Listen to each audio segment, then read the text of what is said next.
वंदे कर्मचारी साथियों, आज के वीडियो में बात करेंगे कि एफएमएस 3.0 पे आप खुद अपने पर्सनल लॉगिन से अपनी डिटेल्स कैसे चेक करेंगे। आपने अप्रैल माह में अपना समूह दुर्घटना बीमा का अगर प्रपोजल दिया है तो उसकी कटौती 700, 1400 या 2100 अपडेट हुई या नहीं हुई, या आपकी जो भी फैमिली डिटेल्स है, नॉमिनी डिटेल्स है, इसके अलावा बैंक डिटेल, सर्विस डिटेल्स वगैरह सब सही है या नहीं है, या एड्रेस वगैरह उसमें अगर कोई चेंज करना चाहते हैं तो वो क्या है और आपको क्या करना है, वो पहले आप चेक करेंगे कि क्या क्या डिटेल्स आपकी है और वो सही है या नहीं है। तो इसके लिए पर्सनल लॉगिन में आपको जाना है और पहले जो सिस्टम था उसका और अब इंटरफेस है काफ़ी कुछ बदल गया है। तो जैसे ही आप एफएमएस 3.0 पे जो मेन साइट पे यहाँ लॉगिन करेंगे, दो तरीके से आप लॉगिन कर सकते हैं। या तो आप एसओसो आईडी में जाकर के एफएमएस 3.0 पे लॉगिन करें, इस तरीके से एसओसो में जाकर के, या आप सीधे ही एफएमएस 3.0 पे लॉगिन करेंगे। तो यहाँ किसी भी तरीके से आप एफएमएस 3.0 पे लॉगिन करना है। तो यहाँ से जैसे ये मैं इसको लॉगिन कर रहा हूँ और लॉगिन करने के बाद में आपको सबसे पहले अगर मान लो एसओसो करते हैं तो आपको एफएमएस 3.0 पे जाना है। और एफएमएस 3.0 पे अगर आप लॉगिन करते हैं तो आपको अपना जो भी ईएसएस एम्प्लॉय सेल्फ सर्विस, इस पर आपको क्लिक करना है। अब यहाँ जैसे आप क्लिक करेंगे तो ये पूरा इंटरफेस जो पहले था बिल्कुल चेंज हो गया है। अब इसमें अलग अलग ऑप्शंस कहाँ कहाँ हैं, मैं आपको थोड़ा सा एक इंट्रोडक्शन बता देता हूँ। पहले यहाँ से जैसे आप देखेंगे तो view and download pay slip, अगर आप पे स्लिप डाउनलोड करना चाहते हैं यहाँ से करेंगे। व्यू एंड डाउनलोड GA55 अपने आपका इस साल का, गत साल का, किसी भी साल का अगर डाउनलोड करना चाहें, एस्टिमेटेड, नॉन एस्टिमेटेड अगर करना चाहें तो यहाँ से कर सकते हैं। मैंने पहले कई वीडियो में बता रखा, फिर भी थोड़ा सा जो नए साथी हैं उनके लिए बता दूं। एस्टिमेटेड का मतलब होता है कि ये आपको पूरे वित्तीय वर्ष का बना डाउनलोड करके देगा, जो सैलरी जमा नहीं हुई है वो भी बताएगा। और नॉन एस्टिमेटेड का मतलब रियल है, वास्तविक, जो आपकी अभी तक सैलरी प्राप्त हुई है उसका GA55 है, वो यहाँ से डाउनलोड होगा। यहाँ से जैसे क्लिक करेंगे तो आपके दो ऑप्शन आ रहे हैं, एस्टिमेटेड और नॉन एस्टिमेटेड। ये मैंने आपको बता दिया। सिलेक्ट ईयर में आपको कौन से ईयर का, फाइनेंशियल ईयर का GA55 डाउनलोड करना चाहते हैं, 26-27 का, 25-26 का, 24-25 का, और लेकर के यहाँ से आप 12-13 से लेकर के 13-14 या जो भी आपके रिकॉर्ड में होगा वो आप यहाँ से डाउनलोड कर पाएंगे। तो ये GA55 हो गया। अब इसके बाद में जो इम्पोर्टेंट बात मैं आज आपको बताने जा रहा था कि अपनी डिटेल्स कैसे चेक करेंगे, और डिटेल्स में अगर कोई कमी है या कुछ आपको अपडेट करना है तो आप क्रिएट न्यू रिक्वेस्ट पे जाकर के क्रिएट कर सकते हैं। वो मैं आपको अगले वीडियो में बताऊँगा। फिलहाल बात करेंगे कि आप क्या क्या चीज़ें चेक कर सकते हैं और क्या क्या आपको चेक करनी है। तो यहाँ इधर आप लेफ्ट साइड में जाएंगे तो यहाँ एक ऑप्शन है माई प्रोफाइल। माई प्रोफाइल में जाने के बाद में आपके यहाँ अलग अलग ऑप्शन हैं, address detail, family details, personal details, service detail, bank detail, पे एंटरटेनमेंट और माई रिक्वेस्ट। अब एक एक चीज़ मैं आपको बता रहा हूँ कि आपको किस तरीके से चेक करना है और क्या क्या बातें ध्यान रखनी है। यहाँ से जैसे एड्रेस डिटेल पे जाएंगे तो आपके यहाँ जो भी आपका एड्रेस है वो आपको शो हो जाएगा। ऊपर एम्प्लॉय कोड है, नीचे नाम आ जाएगा, उसमें परमानेंट एड्रेस आपका यहाँ शो हो रहा है और नीचे आपके करंट एड्रेस, दोनों एड्रेस आप चेक कर लें। यहाँ जैसे ग्रामीण, शहरी वगैरह नहीं आ रहा तो आप इसको अपडेट करना चाहते तो अपडेट कर सकते हैं। करने के लिए रिक्वेस्ट कैसे भेजेंगे वो मैं अगले वीडियो में बताऊँगा। तो ये तो आप अपना एड्रेस देख लें। उसके बाद दूसरी ऑप्शन है इसमें फैमिली डिटेल्स। तो आपको यहाँ अपने जो भी फैमिली है उसमें आपके फैमिली मेम्बर्स शो हो जाएंगे।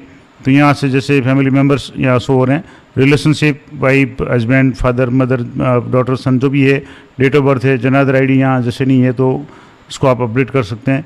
इसके अलावा नॉमिनी डिटेल्स में यहाँ आपके जो भी अलग अलग स्कीम्स है उसमें नॉमिनी कौन है वो आप चेक कर सकते हैं। जैसे यहाँ ग्रुप इंश्योरेंस है, न्यू पेंशन स्कीम है, स्टेट इंश्योरेंस है, GPF जनरल प्रोविडेंट फंड है, और यहाँ नॉमिनी का नाम दिया हुआ है, रिलेशनशिप दिया हुआ है और परसेंटेज 100 है या जो भी है वो आप चेक कर सकते हैं।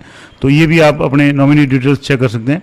उसके बाद में फैमिली डिटेल, नॉमिनी डिटेल हो गया। उसके बाद में आपको पर्सनल डिटेल, यहाँ से जैसे क्लिक करेंगे तो आप पर्सनल डिटेल्स में आप क्या राजस्थान के मूल निवासी है तो येस या नो है, जनादर आईडी आपके यहाँ है या नहीं है, मेंबर आईडी, नाम आपका first name, middle name, last name, इसके अलावा जेंडर है, डेट ऑफ बर्थ है, डेट ऑफ बर्थ शब्दों में है, हाइट वगैरह, ब्लड ग्रुप है, आइडेंटिफिकेशन मार्क है, मदर का नाम है, मैरिड अनमैरिड, स्पाउस का नाम है, disability yes no, email ID आपकी है, इसके अलावा मोबाइल नंबर है, नेशनलिटी है, home state, home town, district वगैरह ये भी नहीं आ रहे हैं। तो आप चेक कर सकते हैं कि ये सही है या नहीं है, या उसमें कुछ बदलाव करना चाहे, रिक्वेस्ट भेजना चाहे तो वो मैं आपको अगली वीडियो में बताऊँगा। इसके अलावा पैन नंबर यहाँ शो हो रहे हैं, रेफरेंस नंबर आधार के यहाँ शो हो रहे हैं। तो ये डिटेल्स होगी आपकी पर्सनल डिटेल्स। इसके बाद में आपको सर्विस डिटेल भी चेक करनी है। तो यहाँ आपकी एम्प्लॉय आईडी आ जाएगी, नाम आ जाएगा। सर्विस डिटेल में जैसे स्टेट सर्विस, सबऑर्डिनेट वगैरह है, सब कैटेगरी आपकी क्या है, आपका पोस्ट डेजिग्नेशन क्या है, सर्विस रेगुलर है या नहीं है ये ज़रूर देखें। सर्विस स्टेटस में, सब स्टेटस में जैसे गजेटेड नॉन गजेटेड है, एक्चुअल पोस्ट इन इस ऑफिस आपकी क्या है वो आप यहाँ से चेक कर लें। सर्विस कोटा देख लें, अपॉइंटमेंट ऑर्डर देख लें, appointment order number, joining date, present designation की क्या तारीख है, किस इस वर्तमान पद पे आप कब आए। इसके अलावा पेरेंट डिपार्टमेंट आपका कौन सा है, एजुकेशन डिपार्टमेंट है या जो भी डिपार्टमेंट है। इसके अलावा करंट डिपार्टमेंट आपका कौन सा है, डेजिग्नेशन ऑफ अपॉइंटिंग अथॉरिटी यानी आपकी नियुक्ति अधिकारी कौन है।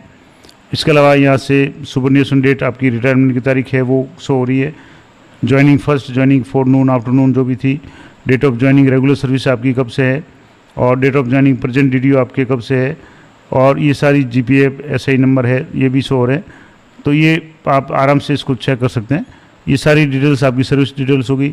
अब बात करेंगे बैंक डिटेल की।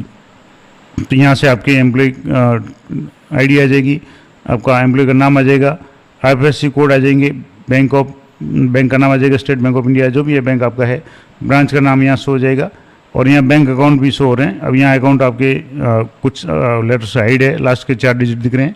इसको देखना चाहे तो यहाँ आई बटन पर क्लिक करेंगे तो आपके पूरे नंबर यहाँ से इस तरीके से शो हो जाएंगे। उसको चेक कर लें कि आपकी बैंक डिटेल्स सही है। उसके बाद में आपको और चेक करना है बैंक डिटेल के बाद में पे एंटाइटलमेंट। अब यहाँ आपको विशेष ध्यान रखना है, जो मैंने शुरुआत में बताया था, पे एंटाइटलमेंट में आपको एम्प्लॉय नाम वगैरह ये आ गया। अब इसके बाद में पे कमीशन आपका कौन सा है, 7th है, ये देख लें। Date of entry and existing pay band कब से है, पे स्केल आपका L10, L11, 12 जो भी है वो देख लें। Date of present pay scale, वर्तमान पे स्केल आपको कब से मिल रही है, पे स्केल कौन सी, यानी बेसिक पे आपके यहाँ शो हो जाएगा ये कितना है। DNS अलाउंस 58% है या नहीं है, और HRA आपका 10%, 20% जिस श्रेणी में आते हैं वो देख लें। गवर्नमेंट क्वार्टर येस या नो किया हुआ है वो देख लें। अब जो इम्पोर्टेंट बात मैं आपको और बता रहा था, यहाँ से आपको बेसिक, DNS अलाउंस और HRA ये जरूर चेक कर लें कि ये डिटेल्स आपकी सही हो। और उससे भी ज़्यादा इंपॉर्टेंट बात, डिडक्शंस की बात करें तो जैसे यहाँ मैं एक एग्जाम्पल के रूप में बता रहा हूँ, मैं खुद की डिटेल बता रहा हूँ। यहाँ से जैसे SI प्रीमियम की कटौती है, GPF की कटौती है, ये जरूर चेक करें। RGSS की कटौती चेक कर लें। ग्रुप इंश्योरेंस यहाँ आप देखेंगे तो ग्रुप इंश्योरेंस जैसे 1400 किया हुआ है, तो आपने प्रपोजल दिया है और DDO लेवल से ये कटौती ऐड हुई या नहीं हुई, इसको आप जरूर चेक कर सकते हैं अपने पर्सनल लेवल से। और इनकम टैक्स की कटौती आपकी अगर है उसको भी देख लें, नहीं है या है हटा दिए जैसे भी है तो वो आप यहाँ से चेक कर सकते हैं। तो ये तो एक जनरल व्यू हो गया कि आप किस तरीके से अपनी डिटेल्स है वो चेक करेंगे। अगली वीडियो में आपको बताऊंगा कि आपकी डिटेल्स में अगर कुछ कमी है तो आप उसको कैसे अपडेट करेंगे या अपडेट करने के लिए रिक्वेस्ट कैसे भेजेंगे। नॉर्मली तो जो भी प्रोसेस है वो आपकी DDO लेवल पे उपलब्ध है, लेकिन मान लो अगर आप पर्सनल करना चाहें तो अभी ये प्रोसेस नया शुरू हो चुका है, वो कैसे होगा। तो यहाँ से जैसे माई रिक्वेस्ट पे आप क्लिक करेंगे तो यहाँ 2 ऑप्शन आएंगे, क्रिएट रिक्वेस्ट और व्यू माई रिक्वेस्ट। अब मान लो कोई रिक्वेस्ट है तो आप क्रिएट, अगर है तो आप व्यू रिक्वेस्ट पे जा सकते हैं, अगर नहीं है तो आप क्रिएट कर सकते हैं, नया रिक्वेस्ट कर सकते हैं। और रिक्वेस्ट में आपके 2 टाइप है, सैलरी टाइप और non salary related. Non salary related अगर आप क्लिक करेंगे तो इसमें नॉन सैलरी रिलेटेड में आपके टेलीफोन अलाउंस है, ट्रैवलिंग अलाउंस है, टीए है, ऑनरेरियम है, लीव इनकेसमेंट है, bank modification, personal modification, address modification, family nominee details है, ये सारा है मॉडिफिकेशन वगैरह। और सैलरी डिटेल संबंधी रिलेटेड अगर आप रिक्वेस्ट डालना चाहें तो इसमें सब टाइप में एक ही ऑप्शन आ रहा है आपके, इनकम टैक्स सर्विसेज से संबंधित। तो ये क्या है पूरा प्रोसेस मैं आपको अगली वीडियो में बताऊंगा कि आप अपना कोई भी अगर कमी है तो उस रिक्वेस्ट को कैसे आप जनरेट करेंगे और DDO लेवल पर कैसे उसको देखेंगे। तो मिलते हैं अगली वीडियो में। जानकारी अच्छी लगी तो वीडियो को लाइक करें, शेयर करें, और एक रिक्वेस्ट रहेगा कि आप पहले पूरा वीडियो देख लें, और फिर भी अगर आपको कोई बात समझ नहीं आए तो कमेंट जरूर करें, और अपनी डिटेल्स, सर्विस डिटेल जरूर चेक कर लें, खास करके कि अप्रैल माह में आपके समूह दुर्घटना की कटौती अपडेट हुई या नहीं हुई, या और भी डिटेल्स आप बैंक डिटेल्स वगैरह चेक कर लें कि कहीं कोई आपके कोई अपडेट करना हो, चेंज करना हो, तो उसके लिए आप पर्सनल भी रिक्वेस्ट भेज सकते हैं। वो कैसे करेंगे वो मैं अगली वीडियो में बताऊँगा। तो मिलते हैं नेक्स्ट वीडियो में, तब तक जय हिंद, जय भारत।